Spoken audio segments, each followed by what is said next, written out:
მოგესალმებით. ცხრილში მოცემული გვაქვს პროდუქტების გაყიდვები თარიღების მიხედვით და მსურს ეს პროდუქტების ჯამური გაყიდვები დავთვალო აქ ცალკე ცხრილად.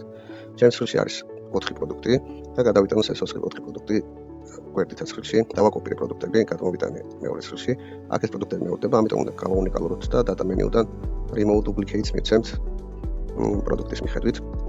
და დაგვრჩება უნიკალური პროდუქტები. დაგვრჩა 4 უნიკალური პროდუქტი, ახლა უნდა დავთვალოთ მათი ჯამური გაყიდვები. ამისთვის გვჭირდება ფორმულა sum if-ი. გამოვიძახოთ ფორმულა sum if-ი, გავხსნათ ჭრილი.